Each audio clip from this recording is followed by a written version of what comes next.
À l'occasion du 3 mai, journée mondiale de la liberté de presse, le syndicat national des journalistes tunisiens a dévoilé dans son rapport annuel sur la liberté de presse un nombre considérable d'attaques envers les professionnels du média.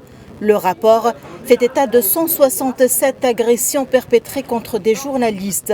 Le président du syndicat national des journalistes a dénoncé les restrictions croissantes à la liberté d'expression, les pressions politiques et judiciaires sur les médias, ainsi que les agressions visant les professionnels de l'information. Il a pointé du doigt le décret 54 comme étant principal facteur de pression sur les journalistes. J'appelle à la libération des journalistes car ils ne représentent pas un danger pour la société. J'appelle également à la fin du harcèlement des journalistes par des décrets répressifs qui ne respectent pas la Constitution.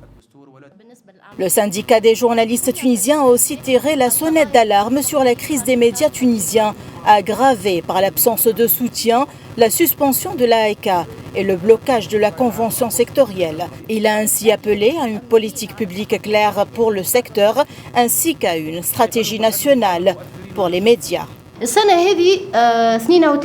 Cette année, nous avons enregistré 32 poursuites judiciaires et pour la première fois, nous avons enregistré le plus grand nombre de décisions judiciaires privant des journalistes de leur liberté. Cette année, nous avons enregistré 10 décisions judiciaires, dont 6 ont été exécutées contre des journalistes. La présentation du rapport s'est conclue par un sit-in organisé par les journalistes, une action symbolique pour exprimer un soutien fort et sans équivoque aux journalistes tunisiens actuellement emprisonnés pour avoir exercé leur métier. Le syndicat des journalistes a réaffirmé que la détention des journalistes pour des motifs liés à leur travail constitue une grave atteinte à la liberté de la presse et aux principes démocratiques.